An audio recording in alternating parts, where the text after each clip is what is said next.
ఏడు అనే సంఖ్యని పరిపూర్ణతకు గుర్తుగా దేవుడు వాడాడు. మీరు గమనిస్తే ఈ ఏడు ఏడు ఏడు కనబడుతున్న 3 ఏడులలో మన టోటల్ ఆత్మీయ జీవితానికి మన ఆరంభము ఎండింగ్తో సహా మొత్తం ఇన్ఫర్మేషన్ ఇందులో ఉంది. ప్రతి డినామినేషన్కి చెందిన వ్యక్తి, ప్రతి సంఘానికి చెందిన వ్యక్తి ఖచ్చితంగా నేర్చుకోవాల్సినటువంటి అద్భుత పాఠం ఇందులో ఉంది. బాగా వినాలి. మొదటి రోజు దేవుడు ఏం చేశాడు? వెలుగుని చేశాడు. ఫస్ట్ పండగ ఏది? పస్కా. ఫస్ట్ ఉపకరణం ఏది? బలిపీఠం. పస్కా పండుగ రోజు ఒక నిర్దోషమైన గొర్రెపిల్లను వధించాలి. దాని రక్తాన్ని గడప కమ్మలకు పూసుకోవాలి. ఏ ఇంటి మీద గొర్రెపిల్ల రక్తం ఉంటుందో ఆ ఇంటిని మరణదూత దాటిపోతాడు. ఏ ఇంటి మీద రక్తం కనపడదో ఆ ఇంట్లోనికి మరణదూత ప్రవేశిస్తాడు. ఆ ఇంట్లో జ్యేష్ఠులు హతమవుతారు. పస్కా పండుగ అంటే గొర్రెపిల్ల బలిదానం. ఉపకరణాల్లో మొదటిది బలి పీఠం. ఇక్కడ గొర్రెపిల్ల బలి కావాలి, ఇక్కడ గొర్రెపిల్ల బలి కావాలి. గొర్రెపిల్ల రక్తం పూసుకుంటే రక్షణ. పరిశుద్ధ గుడారంలో ప్రవేశించేటప్పుడు ఫస్ట్ బలి అర్పణతో ప్రవేశించాలి. ఒక పాపంలో జీవిస్తున్న మానవుడు, లోకంలో జీవిస్తున్నటువంటి వాడు తన పాప విమోచన కోసం పూజలు, పుణ్యకార్యాలు, దానాలు, ధర్మాలు చేస్తూ అల్పతృప్తి పొందుతాడు, కానీ పూర్తిగా తృప్తి పొందడు. ఓ పక్కన డౌట్ వేధిస్తానే ఉంటుంది. నేను ఇన్ని పాపాలు చేస్తున్నాను, కొన్ని పుణ్యాలు చేస్తున్నాను, ఎట్లా సెట్ అవుతుంది, నా పాపాలు ఎలా పోతాయని ఒక పక్కన ఫీలింగ్ ఉంటుంది. ఒక లోకస్తుడిగా విగ్రహారాధనలో జీవించిన నాకు ఆ ఫీలింగ్ ఉంది.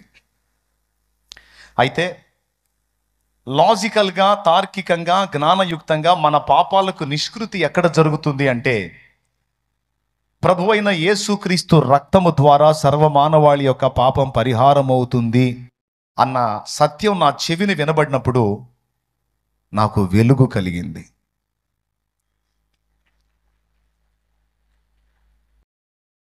గొర్రెపిల్ల రక్తాన్ని ఆశ్రయిస్తే వాడికి వెలుగు కలుగుతుంది. గొర్రెపిల్ల రక్తాన్ని ఆశ్రయించకపోతే వానికి వెలుగు లేదు.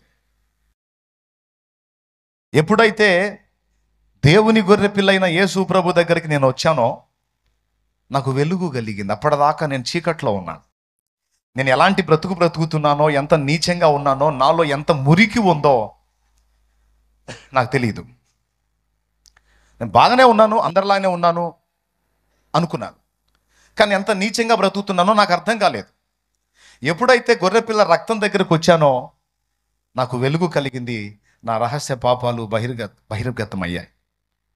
కాబట్టి ఈ 3 చూపిస్తుంది ఏంటంటే గొర్రెపిల్ల రక్తం ద్వారా వెలుగు అని.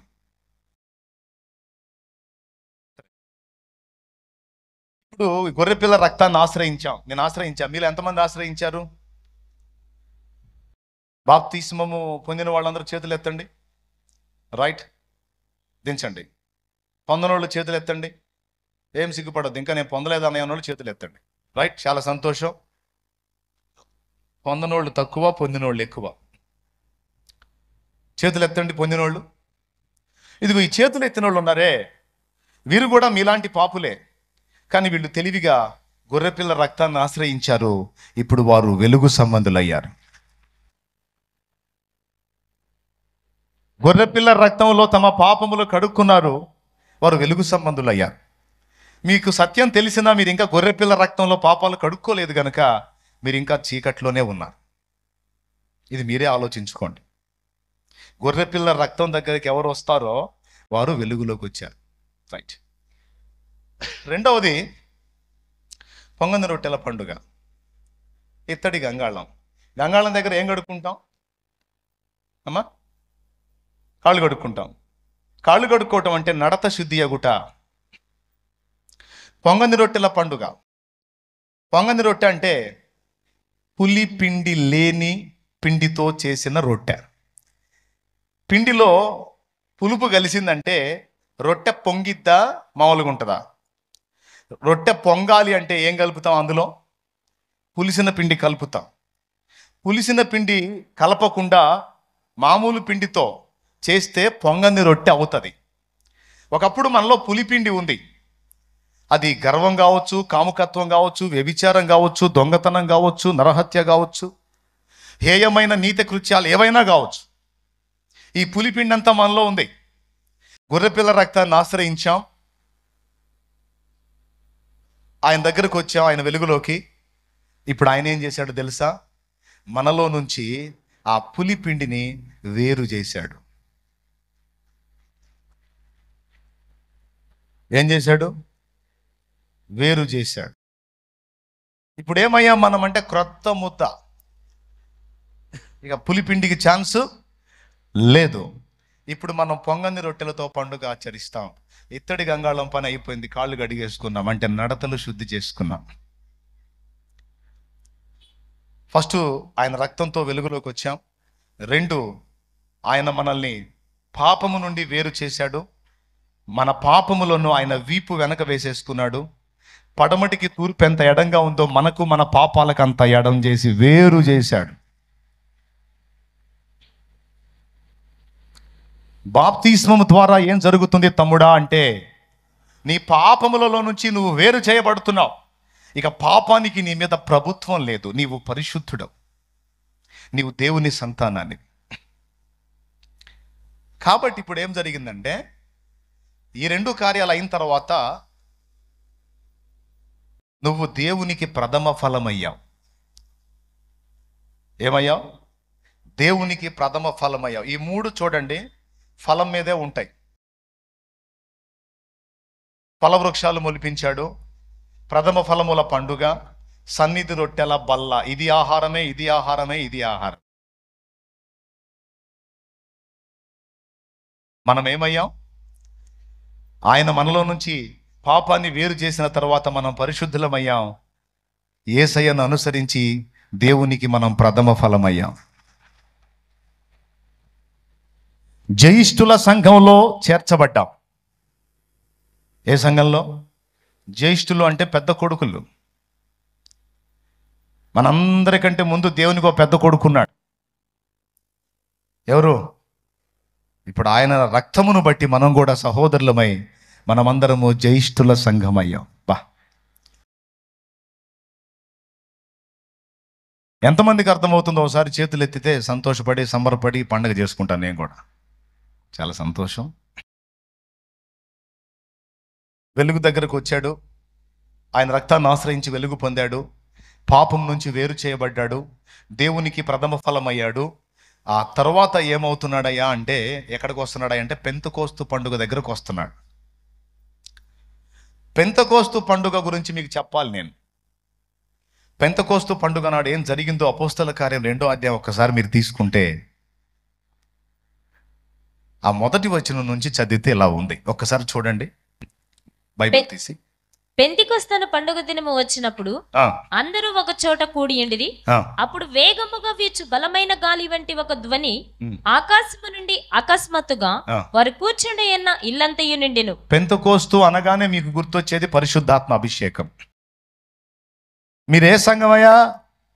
మాది పెంతెకోస్తులేండి. ఓహో, పరిశుద్ధాత్మ గోలయగా మీది అంటారు వేరే సంఘాల. పెంతెకోస్తు అనగానే ముందు గుర్తొచ్చేది, జ్ఞాపకంలోకి వచ్చేది పరిశుద్ధాత్మ అభిషేకం. అవునా? పరిశుద్ధాత్మ అభిషేకము పొందే అనుభవం ఉన్నది పెంతెకోస్తు పండుగ. ఈ అభిషేకం పొందిన తర్వాత వరుసగా చెప్తాను. పాపలోకంలో నుంచి యేసు రక్తం దగ్గరకు వస్తాడు, రక్తంలో కడిగేసుకుని పరిశుద్ధుడవుతాడు, దేవునికి ప్రథమ ఫలం అవుతాడు. ప్రథమ ఫలం అంటే బాప్తిస్మం పొందిన తరువాత ఈ పండుగ చూడాలి. ఏం పండుగ అంటే పెంతెకోస్తు పండుగ. అంటే పరిశుద్ధాత్మ అభిషేకము ఖచ్చితంగా పొందాలి. పరిశుద్ధాత్మ అభిషేకము నేను బాప్తిస్మం పొందినప్పుడే వచ్చింది అయ్యగారు. అపోస్తల కార్యము 2వ అధ్యాయము 38వ వచనంలో మీరు బాప్తిస్మం పొందండి, అప్పుడు పరిశుద్ధాత్మను వరము మీకు అనుగ్రహించబడనని ఉంది కదా. కాబట్టి నేను బాప్తిస్మం పొందినప్పుడే పరిశుద్ధాత్మను పొందాను. మళ్ళా స్పెషల్గా నేను మోకాళ్ళుని దిగిరా, కుమ్మరించు, దెమ్మరించు అనాల్సిన అవసరం లేదు, నేను ఆల్రెడీ పొందేశాను అని బోధ విన్నవాళ్ళు పరిశుద్ధాత్మ అభిషేకాన్ని గురించి నిర్లక్ష్యం చేస్తారు. అది చాలా తప్పు, తెలుసుకోండి. బాప్తిస్మం పొందిన వెంటనే ఒక వ్యక్తి నిజంగా పరిశుద్ధాత్మతో నింపబడుతున్నాడా? పరిశుద్ధాత్మ మన లోపలికి రావటం, పైకి రావటం రెండు ఒకటేనా అంటే కాదండి. పరిశుద్ధాత్మ మన లోనికి ప్రవేశించటం ఉంది, పరిశుద్ధాత్మ అభిషేకం మన మీదికి దిగి రావటం ఉంది. షాలేవరాజు అనేవాడు బాగా ధనవంతుడు, మీ ఇంట్లోనే ఉంటున్నాడు. Full sound. ఏం సౌండ్ అంటే వాయిస్ సౌండ్ కాదు, పైసల సౌండ్. చాలా డబ్బు ఉంది నా దగ్గర, మీ ఇంట్లోనే ఉంటున్నా, మీకేం అన్నానికి లేవు. ఇప్పుడు నేను శ్రీమంతుడిని, డబ్బున్నవాడిని, మీ ఇంట్లో ఉన్నంత మాత్రాన మీ కుండలోకి అన్నం వస్తుందా?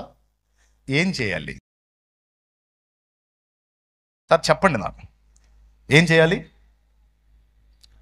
అడగాలి. నేను మీ ఇంట్లో ఉన్నంత మాత్రాన మీ కిచెన్లోకి వచ్చి తెపాళ్ళ మూతలు తీసి ఏం లేదా, డబ్బులు ఇచ్చేదా అంటానా? మర్యాదస్తుడు ఎవడైనా కిచెన్లోకి పోతాడా? ఎక్కడుంటాడు? చూపించిన దగ్గర ఉంటాడు. ఇప్పుడు ఇంట్లో లేదు, నా దగ్గర పైస ఉంది, మీరేం చేయాలి? అందుకని లోకాల్లో చెప్పాడు, తండ్రి తనను అడుగువానికి ఎంతో నిశ్చయముగా తన పరిశుద్ధాత్మను అనుగ్రహించును అని. లూకా సువార్త 11:13 చదువు. పరలోకమందున్న మీ తండ్రి తన్ను అడుగు వారికి పరిశుద్ధాత్మను ఎంతో నిశ్చయముగా అనుగ్రహించుననెను. అడిగితే ఇస్తాడా? మరి అపోస్తల కార్యం 2:38లో బాప్తిస్మం పొందితే వచ్చేసింది అన్నాడే. బాప్తిస్మం పొందుట ద్వారా మన పాత్రను కడిగి ఆత్మ అయిన వాడు మన లోపలికి ప్రవేశిస్తాడు. అంటే శ్రీమంతుడు మన ఇంట్లోకి వస్తాడు. కానీ ఆయన సమృద్ధి ఏదైతే ఉందో అది మనం ఆయన్ని, లోపలికి వచ్చిన పెద్ద ఆయన్ని అడిగితే ఇస్తాడు. ఆ లోపలికి వచ్చాడుగా, శాలేమన్నా మస్తు పైసలు ఉన్నాయి, శాలేమన్నా ఆయనే ఇస్తాడంటే మర్యాదస్తుడు ఇవ్వడం.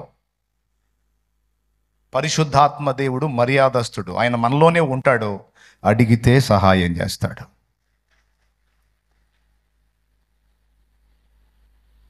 ఆ మొక్క చెప్పాడు అక్కడ లూకా 11:13, అడగాలి బాబు అడగాలి అని. పట్టుమని కనీసం 10 రోజులన్నా దేవుని పాదాల దగ్గర మోకాళ్ళుని పరిశుద్ధాత్మతో నన్ను నింపు ప్రభువా, ఈ లోకమును పాపమును జయించి నీ కొరకు ఒక నక్షత్రాన్ని ప్రకాశించినట్లుగా, నీ తేజస్సును ధరించి నేను ప్రకాశించినట్లుగా నన్ను నీ పరిశుద్ధాత్మతో అభిషేకించు ప్రభువా అని ఖచ్చితంగా ప్రార్థించాలి. అలా మనం ప్రార్థన చేయకపోతే మన భక్తి జీవితం అంత ప్రభావంతో ఉండదు. సచ్చిన స్థితి నుంచి బతికావు కానీ టీబీ పేషెంట్ లాగా ఉంటావు. అర్థమైందా?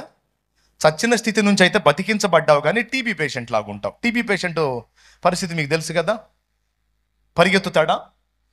మరి ఎట్లా ఉంటుంది? అడుగులేసి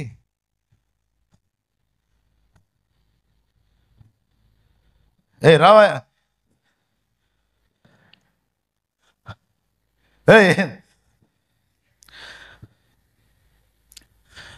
ఏమైంది అంటే మాట కూడా రాదు. మనలో చాలామంది ఆత్మీయ జీవితం ఇంతే ఉంది. 2 అడుగులు వేస్తారు, కూలబడతారు. ఏంటంటే పడిపోయానన్నయ్యా, ఉండలేకపోయానన్నయ్యా, ఆగలేకపోయానన్నయ్యా, వీక్ అయిపోయానన్న. ఎందుకయ్యావు? నీ సొంత శక్తితో నడుస్తున్నావు, దేవుని శక్తి మీద ఆధారపడలేదు, అందుకే నువ్వు బలహీనంగా ఉన్నావు. ఒకవేళ దేవుని శక్తితో నువ్వు నింపబడుతూ ఉంటే ఇక ఆ పరాక్రమం వేరుగా ఉంటుంది. ఎలా ఉంటావంటే ఇలా అయిపోతావు. ఒక నక్షత్రమై ధగద్ధగాయమానంగా మెరుస్తావు.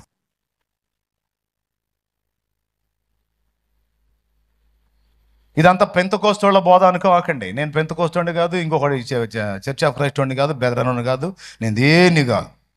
నేను తండ్రి సన్నిధి. దేవునికి స్తోత్రం కలుగును గాక.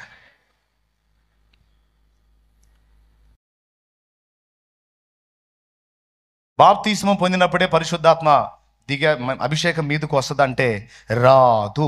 చూడండి అపోస్తల కార్యం 8వ అధ్యాయము ఒకసారి తీయండి. వచనం చూపించాలా? మీకు అర్థమైపోయిందా? 14 చదువు తల్లి. సమరయ వారు దేవుని వాక్యము అంగీకరించిరని. కొంచెం పెద్దగా చెప్పు, అధ్యాయం వచనం చెప్పు. 8వ అధ్యాయం 14వ వచనం. సమరయ వారు దేవుని వాక్యము అంగీకరించిరని. సమరయ వారు దేవుని వాక్యం అంగీకరించిరని యెరూషలేములోని అపోస్తలులు విని పేతురును యోహానును వారి యొద్దకు పంపిరి. వీరు వచ్చి వారి పరిశుద్ధాత్మను పొందవల్లని వారి కొరకు ప్రార్థన చేసిరి. అంతకు ముందు వారిలో ఎవని మీదను ఆయన దిగి ఉండలేదు. ఆ మాట అండర్లైన్ చేయండి అయ్యా, ఆ మాట అండర్లైన్ చేయండి. బాప్తీసం పొందారు కానీ దిగి ఉండలేదట, అందుకే దిగు అని మొత్తుకోవాల్సి వచ్చింది. వాళ్ళేమో కొంతమంది మనవాళ్లే, ఏంది దిగు దిగు దిగు నాగాలాగా పొద్దుగుగులు దిగు దిగు దించో దించో అని వెటకారాలు చేస్తున్నారు. ఆయన లోపలికి వచ్చి ఉన్నాడు, కానీ ఆయన అభిషేకం మనం రోజు అడగాల్సి ఉంది. ఒకరోజు కాదు, ఎవ్రీడే మనం పరిశుద్ధాత్మతో నింపబడాలి. అప్పుడే ఈ లోకంలో పాపాన్ని మనం జయించగలుగుతాం, ఈ లోక సంబంధమైన ఆకర్షణలు జయించగలుగుతాం, ఆత్మీయ జీవితంలో పక్కున మండగలుగుతాం, దేవుని కొరకు ఒక నక్షత్రమై చంద్రబింబమై ప్రకాశించగలుగుతాం.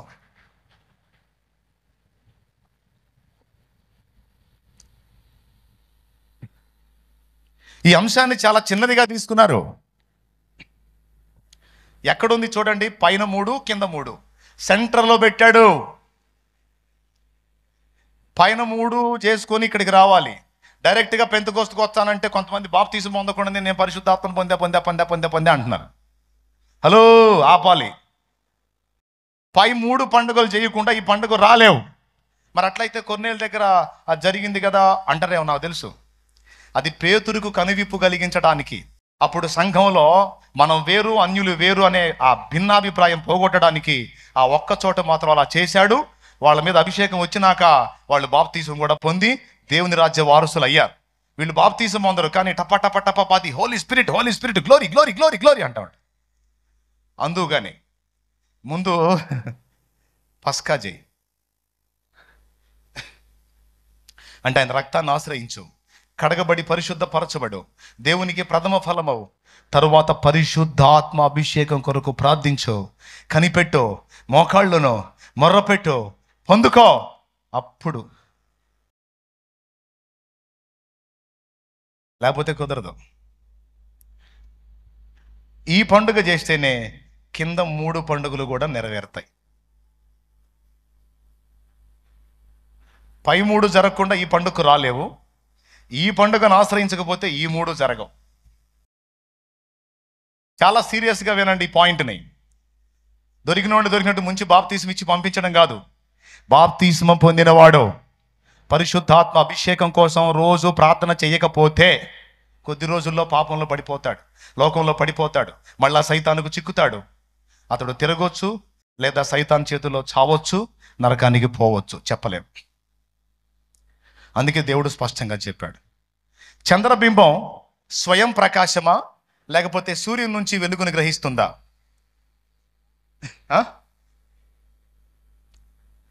చంద్రబింబం స్వయం ప్రకాశం కాదు, సూర్యబింబం స్వయం ప్రకాశం. దాని నుండి వెలువడేటువంటి కాంతి కిరణాల కాంతిని గ్రహించే శక్తి చంద్రబింబంలో ఉంది. మన నీతి సూర్యుడు ఆనాడు మన కోసం ప్రాణం పెట్టి తిరిగి లేచి ఆరోహణమై వెళ్ళాడు. ఇప్పుడు ఆయన అదృశ్యంగా ఉన్నాడు. దృశ్యంగా లోకానికి వెలుగునిచ్చే చంద్రబింబం సంఘం. ఏమిటి? సంఘం. సంఘమే ఈరోజు లోకానికి వెలుగునిచ్చే చంద్రబింబం. ఈ చంద్రబింబం సూర్యబింబం యొక్క కాంతిని గ్రహించినట్లుగా సూర్యుని వెలుగు పడే కక్షలోకి వెళ్ళకపోతే చంద్రబింబం వెలగదు. అలాగే నీతి సూర్యుని సన్నిధిలోకి మనం వెళ్ళి ఆయన వెలుగు ప్రకాశం పరిశుద్ధాత్మ నింపుదల పొందకపోతే మనం లోకానికి వెలుగునివ్వలేము. ప్రియ సేవకులారా, విశ్వాసులారా, పరిచారకులారా, ఈ పాయింట్ని సీరియస్గా తీసుకోండి. ఈరోజు ఉపవాసాలు జరుగుతున్నాయి. దేవుని సన్నిధిలో మొర్రపెట్టు. ఏదో 2 ముక్కలు ప్రార్థన చేసుకుని వెళ్ళి ఇంటికి పోయి రావటం కాదు. ఆయన సన్నిధిలో పడి నీ పరిశుద్ధాత్మతో నన్ను అభిషేకించు అని అడుగు. దేవుడు అబద్ధం ఆడడు. తన్ను అడుగు వారికి ఎంతో నిశ్చయముగా ఇస్తానని ఒట్టు అన్నాడు. ప్రామిస్ చేశాడు, తప్పకుండా ఇస్తాడు. చాలామంది దీన్ని నిర్లక్ష్యం చేస్తున్నారు. అందుకే భక్తి జీవితం వెలవెలబోతుంది, సేవా జీవితం వెలవెలబోతుంది, పరిచర్యలో మంట లేదు. దైవజనుడు రోడ్డు మీద వెళుతుంటే ఆ వెళుతున్న దైవజనుడిని చూసి మారిన వాళ్ళు ఉన్నారు. అరే చూస్తే ఏముంది ఆయన దగ్గర? ఆయన మీద ఉన్నటువంటి పరిశుద్ధాత్మ శక్తి అవతల వాడిని తాకిందాడు, మారిపోయాడు. నువ్వు మాట్లాడతానే కాదు, నువ్వు నడుస్తూ వెళుతున్నప్పుడు దేవుని మహిమ ప్రభావం నీ మీద ఉన్న అభిషేకం అవతల వాడు చూస్తే ఆటోమేటిక్గా వాడు దేవుని దగ్గరకు వచ్చే అవకాశం ఉంది. ఇలా బోల్డ్ అని చూశాను, నా లైఫ్లో చూశాను, భక్తుల జీవితంలో కూడా చూశాను.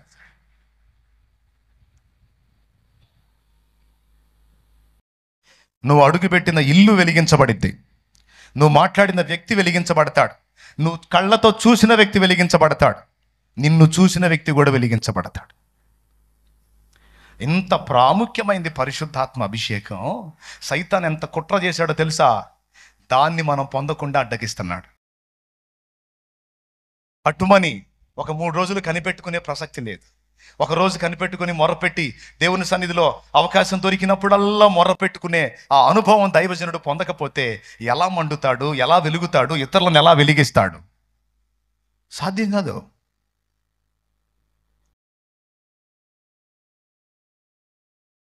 ఏదో చేస్తున్నావు అంటే చేస్తున్నావు అన్నట్టు ఉంటుంది. సేవ అయినా పరిచర్య అయినా అది మంటతో రగలాలి అంటే ముందు మనం మండించబడాలి, లేకపోతే అది జరిగే పని కాదు.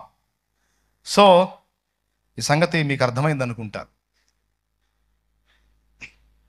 నిన్న సొలొమోను అన్నయ్య చెప్పాడు. ఏం చెప్పాడు? దేవునితో సంబంధం ఏర్పరచుకున్నవాడు ఖాళీ దొరికితే ఎక్కువ ఆయనతో గడపడానికి ఇష్టపడతాడు. దేవుని సన్నిధిలో 40 దినములు కొండ మీద గడిపిన మోషే కొండ కిందికి దిగుతుంటే ఆయన ముఖ చర్మము ప్రకాశించను అని రాస్తుంది బైబిల్లో. బురద పూసుకున్న పందులతో తిరిగితే దాని బురదంతా అంటిస్తాయి మనకి. సెంటు పూసుకున్న వ్యక్తితో మనం తిరిగామనుకో, కాస్త ఆ సెంటు మనకు అంటిద్ది. పరిమళ సువాసన వెదజల్లే ప్రాణప్రియుడు యేసు, ఆయనతో గడిపితే ఆ ప్రభావం, ఆ ప్రకాశం, ఆ ప్రసన్నత, ఆ అభిషేకం, ఆ తేజస్సు మనకు వస్తుంది. అదే గొప్ప ఉద్యమానికి కారణమవుతుంది. లేకపోతే ఒక ఆర్డినరీ జీవితం లాగా ఉంటుంది. ప్లీజ్ అలా వద్దు మనకి. తీర్మానం చేయండి. బాప్తిస్మం పొందినోళ్ళు బాప్తిస్మం కొరకు తీర్మానం చేయండి. బాప్తిస్మం పొంది కూడా పరిశుద్ధాత్మ నాలో ఉన్నాళ్ళే అని ఫీల్ అవుతున్న వాళ్ళు ఆయన శక్తిని అడగడానికి తీర్మానం చేయండి. కూటమి అయిన తర్వాత మీరు ఖచ్చితంగా మొర్రపెట్టండి దేవుడికి.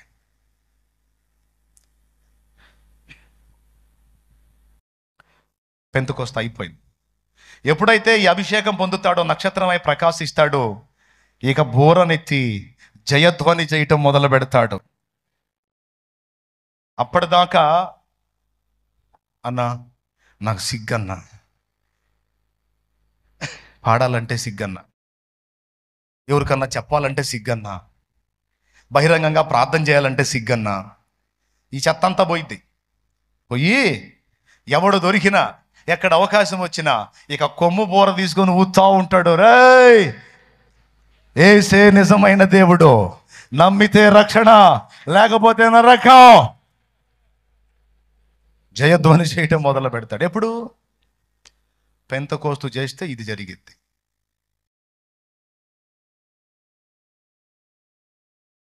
అతని ప్రార్థన ఇంపైన సువాసనగా దేవుని చెంతకు వెళ్ళిద్ది. పరిశుద్ధాత్మ నింపుదల లేకుండా నువ్వు ప్రార్థిస్తే అది భూ సంబంధమైన ప్రార్థన అయింది. పరిశుద్ధాత్మలో ప్రార్థన చేస్తే ప్రతి పదం ఆయన సన్నిధికి వెళ్ళిపోయింది. అందుకే యూదా పత్రికలో చెప్తాడు, పరిశుద్ధాత్మలో ప్రార్థన చేయొచ్చు. మిమ్మల్ని మీరు కట్టుకోండి. పరిశుద్ధాత్మలో ప్రార్థన చేయటం అంటే పరిశుద్ధాత్మ అభిషేకంతో నింపబడి నువ్వు ప్రార్థన చేస్తే నీ మనవులన్నీ కూడా నీ మైండ్తో ముడిపడి ఉండవు, ఆత్మ నడిపింపులో ఉంటాయి. కనుక ఇక నువ్వేదో ఒట్టి శరీరమే కానీ నీ మీదున్న పరిశుద్ధాత్మ నీ కోసం, నీ పక్షంగా గాక దేని కోసం అవసరమో దాని అంతటి కోసం నీ చేత ప్రార్థన చేయిస్తాడు ఆయన. నువ్వు చెల్లించే స్తుతి ఈ ధూపవేదిక గుండా నువ్వు ఒక ధూపవేదిక అవుతావు. ఇక నీ నుండి అర్పించబడేదంతా యెహోవా సన్నిధికి వెళ్ళిపోయింది. నువ్వే ఒక ధూపవేదిక అయిపోతావు. ఇక నీ నుండి ప్రతినిత్యం స్తుతి ధూపం, ప్రార్థనా ధూపం, విజ్ఞాపనల ధూపం, యాచనల ధూపం, కృతజ్ఞతాస్తుతుల ధూపం డైలీ వెళ్తుంది. ఆకాశ పక్షి అనుభవం. ఆకాశ పక్షి అంటే ఏంటో తెలుసా? దాని స్పెషల్. ఆకాశ పక్షి భూమి ఆకర్షణ శక్తిని జయిస్తుంది. రివర్స్లో ఎగురుతుంది. పైనుండి వస్తువు వేస్తే దన్మని కింద పడిద్ది. ఇదిగో నా చేతిలో ఏముంది? ఏముంది చెప్పండి? పెన్ను. ఎక్కడ పడింది? కింద పడింది కదా. ఒక పక్షిని ఎగరేస్తే ఎక్కడికి పోయింది? అంటే భూమి ఆకర్షణ దాన్ని పట్టుకోలేదు. దానికి ఉన్న ప్రత్యేక సౌకర్యాన్ని బట్టి ఆకర్షణ జయిస్తూ భూమి ఆకర్షణకు అతీతంగా బ్రతకగలుగుతుంది, ఎగరగలుగుతుంది. అభిషేకం పొందినోడు జయధ్వని చేస్తాడు. ధూపవేదికై దేవునికి ఇంపైన సువాసన ప్రతినిత్యం చెల్లిస్తాడు. లోక ఆకర్షణ, భూమి ఆకర్షణ అధిగమించి దానికి వేరుగా పక్షిలా ఎగిరి ప్రత్యేకమైన జీవితాన్ని కలిగి ఉంటాడు.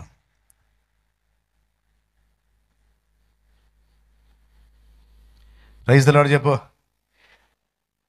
భూమి ఆకర్షణ అంటే ఏంటో తెలుసా? అయస్కాంతపు శక్తి, నేత్రాశ, శరీరాశ, జీవపుడంబం.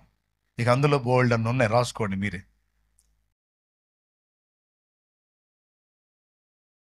Praise the Lord. ఓకేనా? అయిపోయింది. ఇక చివరి ఘట్టంలోకి వచ్చాం. ఎన్ని పండుగలు చేసాం ఇప్పటికి? ఎప్పుడు జయిస్తావు భూమి ఆకర్షణ శక్తిని? పరిశుద్ధాత్మతో నింపబడితే. కొంతమంది అప్పట్లో అన్నా నేను రక్షణ పొందిన తొలి దినాల్లో అన్నా ఫుల్ హోలీ స్పిరిట్ అన్నా, అసలు ఏం మండానంటే అసలు గుద్దుకున్నాను అనుకో గోడలకేసి. అసలు అప్పుడు మండావు, మరి ఇప్పుడు ఎండావు. ఎందుకైంది అట్లా? ఆ మంట ఏమైంది అంటే, నేను విగ్రహారాధన చేసేటప్పుడు దీపారాధన చేసేవాడిని. కుంది తీసుకొని ఒత్తులేసి నూనె పోసేవాడిని. నూనె ఫుల్గా ఉన్నప్పుడు ధగ ధగ ధగ మెరుస్తా మండుద్ది. మధ్యాహ్నానికి నూనె అంతా పీల్చేసి మండేసి నూనె అయిపోగానే కొడిగట్టుకుపోయి ఏదో చిన్న బులుగు కాంతి ఉండి ఉండమంటావా ఆరిపోమ్మంటావా, ఉండమంటావా ఆరిపోమ్మంటావా అంటుంటుంది. మా అమ్మకు బుద్ధి పుడితేనే అయ్యా కుందిలో కాస్త నూనె పోయి అంటది. లేకపోతేనేమో కొండ ఎక్కుతుందిలే ఎక్కని అంటది. అంటే ఆరిపోతుందిలే ఆరిపోని, ఆరిపోతుంది అనకుండా కొండ ఎక్కుతుందిలే ఎక్కని అంట. మీరు అంతేనా? తెలుసుగా మీకు. అది నాకు అర్థమైంది ఏంటంటే, అప్పట్లో ఫుల్గా నింపబడ్డాను అన్న అంటే బాగా నింపబడ్డావు సరే, మరి ఇప్పుడు అయ్యా నువ్వు పొందిన అభిషేకం ఎంతవరకు?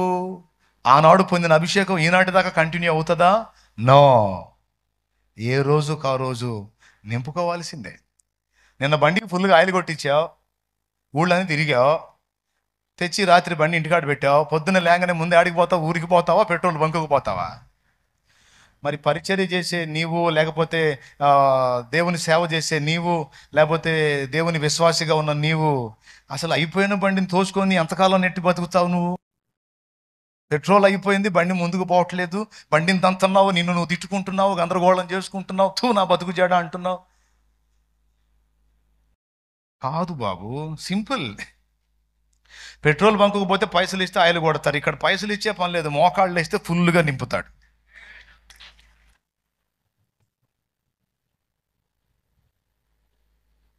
నింపబడ్డావంటే ఇక మళ్ళీ మంటే.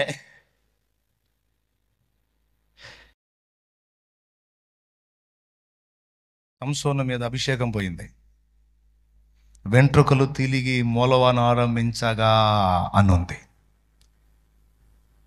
నువ్వు ప్రారంభంలో పొందిన అభిషేకం ఇప్పుడు పోగొట్టుకొని ఉండొచ్చు, భయపడొద్దు. మళ్ళా వెంట్రుకలు మొలిచే అవకాశం ఉందని చెబుతున్నాడు దేవుడు. మళ్ళా అభిషేకం పొందే అవకాశం ఉంది, ఆత్మతో నింపబడే ఛాన్స్ ఉంది. నువ్వు సిద్ధపడి దేవుని సన్నిధిలో సాగిలపడి, దేవా నన్ను నింపమని నువ్వు మొరపెడితే మండిస్తాడు నిన్ను. మళ్ళా ఏం నష్టం లేదు. ఇప్పుడు ఏదో గతించిన కాలం కొంచెం వీక్గా ఉన్నావు అంతే, పేషెంట్ లాగా. ఇప్పుడు మళ్ళా స్థిరపడవచ్చు, మళ్ళీ తిరిగి మండొచ్చు. ఎంతమందికి అర్థమవుతుంది? అయ్యా,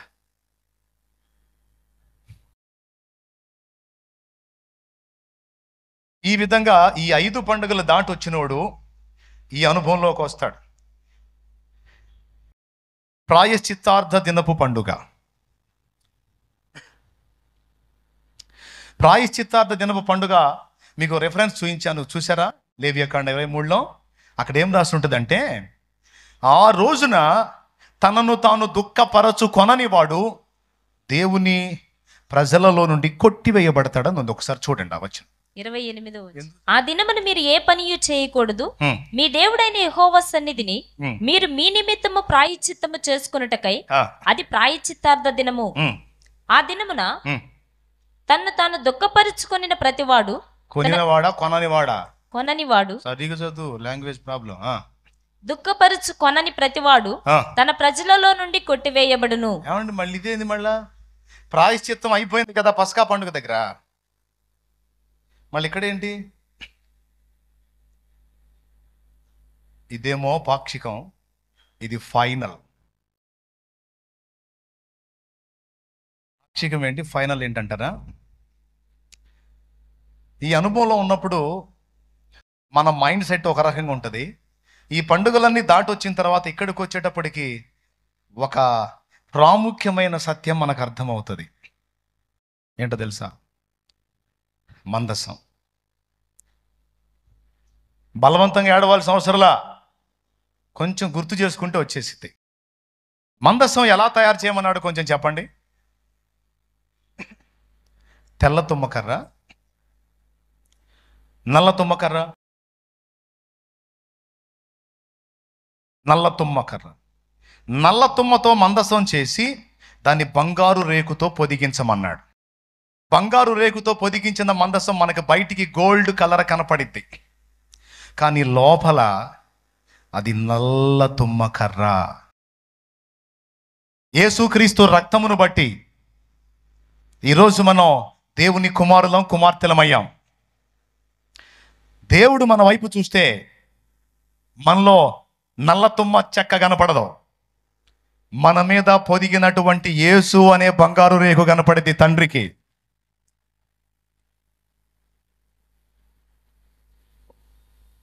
అందుకే మనల్ని నరకంలో వేయడు. మన మీద పొదగబడిన బంగారు రేకు యేసే. పరలోక తండ్రి చూస్తే బంగారమే కనపడిద్ది, సమాజం ప్రజలు చూస్తే బంగారమే కనపడిద్ది. కానీ ఈ బంగారు రేకు మాటున ఉన్న మనలోకి మనం చూసుకుంటే మనం ఎంత అయోగ్యులమో, ఎంత నీచులమో, ఎంత హేయులమో, ఎంత అపాత్రులమో మన నలుపు మనకు కనపడిద్ది. అది కనబడినప్పుడు ఆటోమేటిక్గా తాను విరిగిపోతాడు. ఇక తన్ను గూర్చి తనకి గొప్ప తలంపులు ఉండవు, తన్ను గూర్చి తనను గొప్ప ఆలోచనలు చేసుకోడు, తన్ను గూర్చి తాను ఏదేదో ఊహించుకోడు, ఎవరి మీదనో అతిశయపడడు. ఈ అనుభవంలోకి వచ్చిన వాడు పక్కవాడి గురించి ఎవరైనా చెప్తుంటే నాకెందుకులేయా, నేను అందరికాడికి ప్రధాన పాపిని, ఇతర పాపాలు వినేంత మంచివాడిని నేను కదా, ఏదో ఆయన కృపతో నన్ను బ్రతికించాడు, ఏదో ఆయన రక్తం నా మీద పోసాడు కాబట్టి నేను ఏదో ఇట్లా ఉన్నాను, లేకపోతే నా అంత పాపి ఎవరున్నారు? తిమోతి పత్రిక పరాకాష్ఠ స్థాయిలో రాశాడు పౌలు. చివరి ఘట్టంలో కొన్ని సంవత్సరాలు గడిచిపోయింది, తన జీవితం మారిపోయి తిమోతితో ఏమంటున్నాడు తెలుసా? తిమోతి ఇప్పుడు నేను చాలా గొప్పవాడిని అంటలా. తిమోతి రే పాపులందరూ వరుసలో నిలబడండి రా అంటే నంబర్ 1 వచ్చేది నేను, ప్రధాన పాపిని. అందరిలో ముందు నిలబడేవాడిని నేనే తిమోతి. కానీ ఆయన నన్ను ఉపేక్షించి నా పరిచర్య చేయటానికి నన్ను నమ్మకస్తుని గ్రహించాడు తిమోతి. నేను ప్రధాన పాపిని అని రాశాడు. ప్రాయశ్చిత్తార్థ దినపు అనుభవంలోకి వచ్చేసాడు. ఇతరులతో తనల్ని పోల్చుకోలేదు. ఏమని పోల్చుకున్నాడో తెలుసా? వీళ్ళందరూ మంచోళ్ళు, నేను చెడ్డోడిని. వీళ్ళందరూ నన్ను మంచోడు అనుకుంటున్నారు, కానీ మంచోడు కాదు. నేను నల్ల తుమ్మనే, నేను అయోగ్యుడిని, అనర్హుణ్ణి అని తన స్థితిని తను గుర్తిరిగి దుఃఖపడతాడు, విరిగిపోతాడు. ఇతరులలో లోపాలు వెతకడానికి ఇష్టపడాడు. తనను తాను విమర్శించుకుంటాడు. తనేమై ఉన్నాడో స్పృహ కలిగి దేవునికి కృతజ్ఞతలు చేస్తుంటాడు. తానెంత జంతువు అర్థమవుతుంది. దేవోక్తులు పలికిన యాకే కుమారుడైన ఆగూరు, సామెతల గ్రంథం 31 ఏమన్నాడు తెలుసా?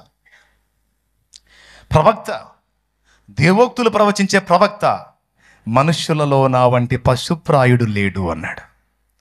పశువు అంటే తెలుసా? జంతువు. జంతువు ఎంత చెడ్డదండి. ఏమని చెడ్డ అంటారా? ఒక కుక్క పిల్లని పెట్టింది. ఒక కుక్క పిల్లని పెడితే ఆ పుట్టిన పిల్ల మగపిల్ల అయితే అది పెరిగి పెద్దదై తల్లినే కూడిద్ది. అది జంతువులో ఉన్న నీచత్వం. యాకే కుమారుడైన ఆగూరు అంటున్నాడు, మనుష్యులలో నా వంటి పశుప్రాయుడు లేడు అని. అంటే తానెంత నీచమైన దాంతో పోల్చుకుంటున్నాడో చూడండి. ఏమన్నా అర్థమవుతుందా? ఎప్పుడు వస్తుంది ఈ అనుభవం? నిజమైన పశ్చాత్తాపం, లోతైన మారు మనస్సు, లోతుగా ఏడవటం, లోతుగా తన అయోగ్యతను ప్రకటించుకోవటం, లోతుగా దేవునికి సమీపం కావటం. యెషయా 5 అధ్యాయాలు ఇశ్రాయేలును కామెంట్ చేస్తూ రాశాడు. 6వ అధ్యాయంలో అత్యున్నత సింహాసనం మీద ఆసీనుడై ఉన్న దేవుని మహిమను చూచి ఆయన సన్నిధి ప్రత్యక్షతలో తన్ను గూర్చి తాను గుర్తెరిగి, అయ్యో నేను అపవిత్రమైన పెదవులు గలవాడను, నేను పాపిని అని మొత్తుకున్నాడు. అప్పటిదాకా బయట వాళ్ళని చూశాడు. ఎప్పుడైతే దేవుని ముఖ ప్రకాశం, దేవుని సన్నిధి కాంతి ఆయనకు దగ్గరగా వచ్చిందో తన బతికేందో తనకు అర్థమయ్యి తన అయోగ్యతను ప్రకటించుకున్నాడు. ఇప్పుడు యెషయా ఇతరులకెళ్ళి చూడట్లా, తనకెళ్ళి చూసుకుంటున్నాడు. ఎప్పుడు ఇతరులను కామెంట్ చేస్తూ ఉన్నాడు ఒకడు అంటే అటు దేవునికి చాలా దూరంలో ఉన్నాడు. ఇతరులను విమర్శించకుండా తన్ను తానే విమర్శించుకునే బుద్ధి కలిగి ఉన్నాడు అంటే అతడు దేవునికి బహు సమీపస్తుడై ఉన్నాడు అని అర్థం. తన్ను గూర్చి తనకి గొప్ప తలంపులు ఒకడు కలిగి ఉన్నాడు అంటే అతడు దేవునికి దూరంగా ఉన్నాడని అర్థం. తన్ను గూర్చి తనకు తక్కువ తలంపులు కలిగి ఉన్నాడు అంటే అతడు దేవునికి సమీపమయ్యాడు అని అర్థం. క్రైస్తలో గట్టిగా స్తోత్రం చెప్దాం. ఎంతమందికి అర్థమవుతుంది? మీకు అందరికీ తెలియజేయాలని ఎన్నో రోజుల నుంచి ఎదురు చూశాను. ఈరోజు నాకు అవకాశం వచ్చింది, అందుకే చెప్తున్నాను.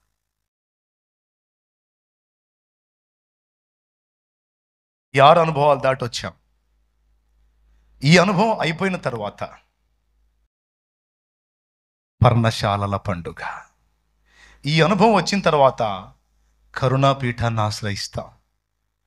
దేవుని కృప మీద, కరుణ మీద ఆధారపడతాం. నేను చెప్తున్నా, మంచోళ్ళు ఎవరు లేరండి. కొంతమంది ఎవరైనా శోధనలో పడిపోతే నిజంగా అతను ఫుల్ తేడా బ్రదర్, ఇట్టంటే వాళ్ళ దేవుని నామానికి అవమానం వస్తుందంట. సోదరా, అతనికి వచ్చిన శోధన నీకొస్తే, నీకు రాలేదు కాబట్టి డైలాగులు వేస్తున్నావు. నీకు వచ్చింది అనుకో, అతని కంటే 4 గంటల పాపం చేస్తావు నువ్వు. అది దేవుని వాక్యం చెబుతుంది. నువ్వేం పెద్ద మనిషివి కాదు. ఎవరైనా ఇతరులను విమర్శిస్తున్నారు వాళ్ళ పరిస్థితులను బట్టి అంటే ఆ సన్నివేశాలు వీళ్ళకి రాలా. నువ్వు ఇంతవరకు రక్షణ బాప్తీసము పొంది పరిశుద్ధాత్మను పొంది పవిత్రంగా ఉన్నావంటే అది నీ గొప్పతనం కాదు. ఆ సన్నివేశాలు నీకు రాలా, వస్తే అర్థమైద్ది. ఆ సన్నివేశాలు రానంత వరకు ఆ శోధన ఘడియల్లో ఎదుర్కోనంత వరకు ఎవరైనా పలుకుతారు చిలక పలుకులు. అవి ఎదుర్కొన్నప్పుడు అర్థమైతే ఎవడి బ్రతుకైనా. పాప శరీరంలో మనం నివసిస్తున్నాం, ఎవరికి ఇంకా మహిమ శరీరం రాలా. అందరం నల్ల తుమ్మ చెక్కలం, నల్ల తుమ్మ కర్రలమని మర్చిపోవద్దు. అందరి మీద యేసు అనే బంగారు రేఖ కప్పి ఉండబట్టి పెద్ద మనుషులం, లేకపోతే అందరం పతితులం. పతితులం ఏంటి? పతితులం. Praise the Lord. నేను చెబుతున్నా, ఇంతవరకు ఏ శోధనలో పడలేదా నువ్వు? దేవుడు ఆ పరిస్థితి నీకు రానివ్వలా. వస్తే అర్థమైతే దేవుడు కాపాడుకొస్తున్నాడు. స్తోత్రం చెప్పుకో, గట్టిగా చెప్పుకో, గుర్తుపెట్టుకో. అందరం కృప మీద ఆధారపడాల్సిందే. ఆయన కరుణ మీద, ఆయన కనికరం మీద ఆధారపడాల్సిందే. ఎప్పుడైతే కరుణాపీఠం చేరతామో ఇక అప్పుడు పర్ణశాలల పండుగ, విశ్రాంతి. ఈ అనుభవంలోకి వచ్చిన తర్వాత ఇక మనం మహిమలోకి చేర్చబడతాం. అక్కడ మనం విశ్రాంతిని అనుభవిస్తాం. ఇక్కడ ఉన్నా కూడా ఈ అనుభవాలన్నీ దాటి వస్తే విశ్రాంతిలోనే నివసిస్తాం.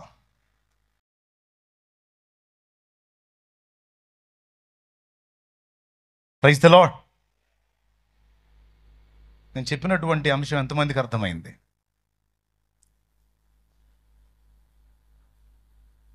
ఇది అర్థమైందా? ప్రాయశ్చిత్తార్థ దినపు పండుగ. ముందు జంతువులు, మానవులు అంటే తన జంతు స్థితిని, తనలో ఉన్న హే స్థితిని గుర్తుపడతాడు, ప్రాయశ్చిత్తంగా ఏడుస్తాడు, పశ్చాత్తాపడతాడు. తన అయోగ్యత ఏంటో ఇదిగో మందసంలో చూపిస్తున్నాడు. లోపల నలుపు, బయట బంగారు వర్ణం. అది అయిన తరువాత, అది గ్రహించిన తరువాత కరుణాపీఠాన్ని ఆశ్రయిస్తాడు. దేవుడు కనికరంతో ఆయన దగ్గరికి వెళ్ళి ఏడుస్తారట భక్తులు. ఏమన్నా తెలుసా? పులువకింత విలువ, నాకు ఇంత రెడీ చేసావా? నాకింత ఆధిక్యత ఇస్తున్నావా దేవా? నాకే అర్హత లేదు నాయనా, నేను అంత పాపిని ఇంత పాపిని అని ఆయన ముందుకెళ్ళి మాట్లాడితే ఆయన అంటాడంట, ఎప్పుడు చేసావు అంటాడట. ఊరుకో ప్రభా, నీకు తెలియదా నా జీవితం? నేను ఎంత అసహ్యున్నో, ఎంత హేయమైన ఆలోచనలు కలిగి ఉన్నానో నీకు తెలియదా? నా పరిస్థితి అంతా తెలిసి కూడా ఏమి తెలియనట్టు మాట్లాడతావేంటి ప్రభా అంటామట. అని ఏడుస్తూ ఉంటే ఆయన ఓదారుస్తాడట. పిచ్చా నీకు, నువ్వేం పాపం చేయలేదు అంటాడట ఆయన. నువ్వు మారని దేవుడవు, నీకు మరుగై ఉండలేదని పాటలు పాడా ప్రభా, ఊరుకో ప్రభా నాకు చెబుతావేంటి, నీకు తెలియకపోవటం ఏంటి? నీకు అన్ని తెలుసులే నాయన అంటామా? నీకు మైండ్ పోయింది, నేను చెప్పేది నిజం. నువ్వేదో పాపాలు అంటున్నావు కానీ నాకేం తెలియదు అంటాడంట ఆయన. అప్పుడు పౌలు గారో లేకపోతే దోతో ఎవరో ఒకళ్ళు వచ్చి పక్కగా తీసుకెళ్ళి, ఏంది ఆయన అల్లాడిస్తున్నావు ఏందంట. కాదండి, ఏం గుర్తులేవంటాడు ఏంది, అసలు నువ్వు ఎక్కడ పాపం చేసావు నాకేం తెలియదు అంటాడు ఏంది, ప్రభువేనా ఈ మాట మాట్లాడుతుంది అంటే? ప్రభువే. బైబిల్ సరిగా చదివితే నీకు అక్కడే తెలిసేది. ఏం చేద్దాం, ఇదిగో చూడు అని యెషయా గ్రంథం చూడండి ఒకసారి. యెషయా గ్రంథం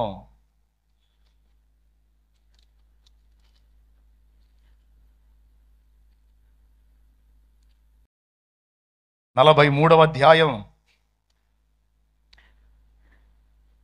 25వ వచనం. నేనే నా చిత్తానుసారముగా నీ అతిక్రమములను తుడిచివేయుచున్నాను. నేను నీ పాపములను జ్ఞాపకము చేసుకొనను. నాకు జ్ఞాపకము చేయుము. చాలు. నేనే నా చిత్తానుసారంగా నీ అతిక్రమములు తుడిచి వేస్తున్నాను అన్నాడు. ఎప్పుడు వస్తుందా మాట తుడిచేస్తున్నాను అంటే? రాసుంటే తొడవటం అనే పాయింట్ ఉంటుంది, రాయకపోతే తొడవటం ఉండదు. అంటే మన పాపాలన్నీ రాయబడుతున్నాయని మర్చిపోవద్దు. మన పాపములు, యూదా పాపము ఇనుప గంటముతో రాయబడి ఉన్నది. అయితే నేనే నా చిత్తానుసారముగా నీ పాపములు తుడిచేస్తున్నాను, వాటిని ఎప్పుడూ జ్ఞాపకం చేసుకుని.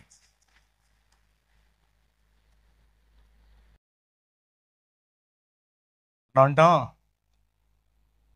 ఆయన నీకెందుకు గుర్తుండదు ప్రభు అంటే, ఒరే పిచ్చోడా, నేనేం మనిషిని అనుకుంటున్నావా? మనుషులు సో మాస్టర్లు బాబు. ఒకడు ఇంకొకడికి అపకారం చేస్తే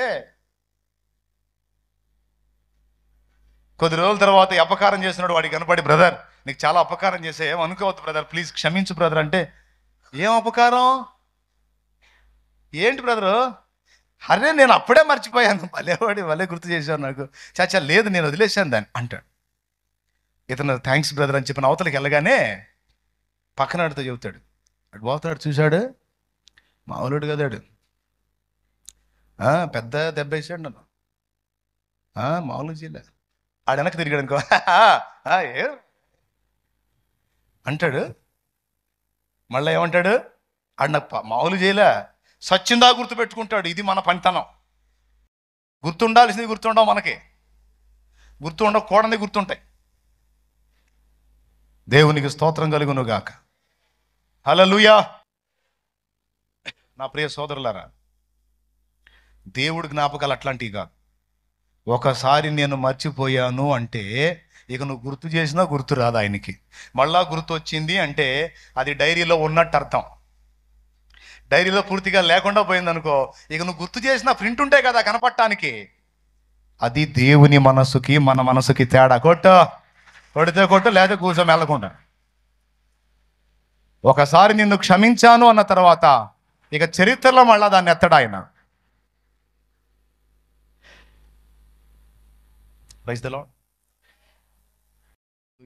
7 పండుగల్లో వరుస క్రమం మీకు అర్థమైంది కదా, ఎంత అద్భుతంగా రాయించాడో చూడండి ఆ మహామేధావి మహాజ్ఞాని.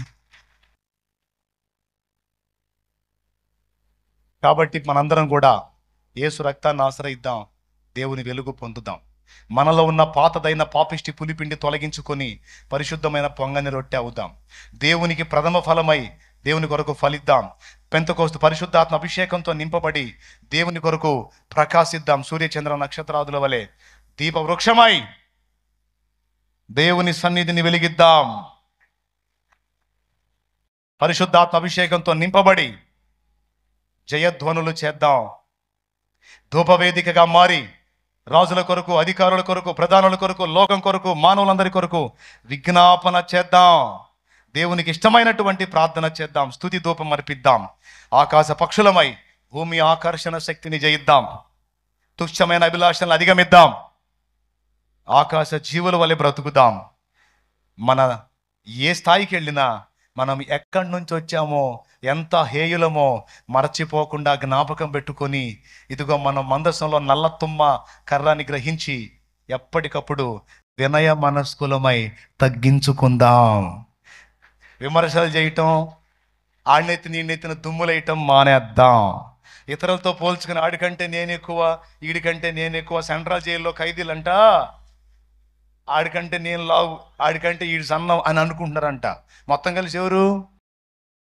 లావైనా సన్నమైనా ఎర్రోడైనా కర్రోడైనా ఎవరండి? అందరూ కలిసి ఖైదీలు, ముద్దాయిలు. ఎర్రోడైనా నల్లోడైనా, పొడుగోడైనా పొట్టివాడైనా, లావోడైనా సన్నవాడైనా, ఎలాంటోడైనా అందరం జైల్లో ముద్దాయిలం. కాబట్టి మనం ఎలాగున్నా మనందరం తేడాలే. అయితే దేవుడి కృపతో మనల్ని పట్టుకొని ఆ పాపంలోంచి విమోచించి తన ఆత్మ అభిషేకాన్ని ఇచ్చి మనల్ని పవిత్రంగా బ్రతకనిస్తుంది ప్రభు. ఈ అనుభవాలన్నీ అధిగమించి, ఈ అనుభవాలన్నీ పొందుకొని మనం పర్ణశాల పండుగ ఆచరిద్దాం. దేవుని విశ్రాంతిని సమీపిద్దాం, విశ్రాంతిలో ప్రవేశిద్దాం. దేవుని విశ్రాంతి మనం అనునిత్యం పొందుదాం. ఆమేన్. ఈరోజు మీరు విన్నటువంటి సందేశం ఏదైతే ఉందో, ఈ 7 అంశాలు ఏ దైవజనుడు ప్రసంగం చేసినా, బయట సభల్లో చేసినా, లోపల సంఘాల్లో చేసినా, ఈ 7 చుట్టే తిరుగుతుంది. ఆ ప్రసంగం వీటిలో ఏదో ఒక దానికి చెందిందై ఉంటుంది. ఇంక వీటికి వెలుపట ఏ ప్రసంగం లేదు. అర్థమైతే ఒకసారి చప్పట్లు కొట్టి దేవుని మహిమపరచండి. లేదు, ఏ ప్రసంగం అన్నా చేయని, అది ఇందులో ఏదో ఒకటై ఉంటుంది. ఏదో ఒక అనుభవానికి సంబంధించిన పాయింట్స్ అయి ఉంటాయి. దేవునికి మహిమ. కాబట్టి ఒక మంచి సమాచారం మీకు ఇచ్చానన్న తృప్తి నాకు దేవుని కృపతో. ఇందులో లాస్ట్గా ఒక పాయింట్ మిస్ అయ్యని చెప్తాను. స్టార్టింగ్ మనం రక్తాన్ని ఆశ్రయించాం, తర్వాత మనం పరిశుద్ధపరచబడ్డాం. ఈ ఒక్క మాట వినాలి, ఇది చెప్పకపోతే మళ్ళీ మీకు అన్యాయం జరిగింది. అందుకని తర్వాత ప్రథమ ఫలం అయ్యాం, పెంతెకోస్తు అనుభవం పొందాం. ఇవన్నీ వరుసగా దాటుకుంటూ వచ్చాం కాబట్టి ఇక మళ్ళా వీటిని దగ్గరికి వెళ్ళాల్సిన అవసరం లేదు అనుకోవద్దు. అన్న ఫస్ట్ పండగ చేసేసాను, తర్వాత పండగ చేసేసాను, మూడో పండగ చేసేసాను, నాలుగోది కూడా అయిపోయింది కాబట్టి ఇంకా 5, 6 చూసుకుంటాను అన్న అనొద్దు. ఈ పండుగలన్నీ కూడా డైలీ జరగాలి. ఎవ్రీ డే నువ్వు క్రీస్తు రక్తాన్ని ఆశ్రయించాలి. ఎవ్రీడే నీలో పడసూపుతున్న పాపం అనే పులిపిండిని తొలగించుకుంటూ ఉండాలి. ఎవ్రీడే దేవునికి ప్రథమ ఫలంగా అర్పించబడుతూ ఉండాలి నీ దేహాన్ని. ఎవ్రీడే పరిశుద్ధాత్మ అభిషేకం కోసం ప్రార్థన చేయాలి. ఎవ్రీడే భూమి ఆకర్షణ శక్తిని జయించి ఆకాశ పక్షి వలె లోకానికి వేరుగా జీవించాలి. ఎవ్రీడే శత్రువు మీద శృంగధ్వనులు చేయాలి. ఎవ్రీడే కృతజ్ఞతాస్తుతులు, ప్రార్థన, విజ్ఞాపన, యాచనలు ధూపవేదికగా సమర్పించాలి. ఎవ్రీడే ప్రాయశ్చిత్తార్థ దినపు పండుగ జరగాలి. నువ్వేమై ఉన్నావో ప్రతిరోజు నీలోకి నువ్వు చూసుకోవాలి. ఈ పండుగ అయిపోయింది కదా అనుకోవద్దు. ఈ పండుగలన్నీ ప్రతిరోజు జరిగించిన వాడే పరిపూర్ణుడు కాగలుగుతాడు.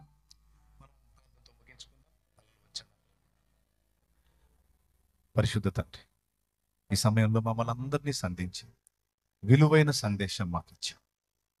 జుంటి తేనె ధారల కంటే మధురమైన నీ వాక్యాన్ని మాకు అభిషేక తైలంగా నా ప్రభువా, నా తండ్రి నాయన మా పైన ప్రోక్షించావు. మాకు ఆత్మీయ ఆకలి తెచ్చావు. దిశానిర్దేశం చేశావు. ఏం చేయాలో అది బోధించావు. మాకు ఇచ్చిన ఈ ఉపదేశం కొరకు వందనాలు. మా జీవితకాలం ఈ విషయాన్ని మర్చిపోకుండా జాగరూకులమై బ్రతకడానికి సహాయం చేయండి. స్తుతియు, మహిమయు, ఘనతయు, ప్రభావం నీకే ఆరోపిస్తుంది.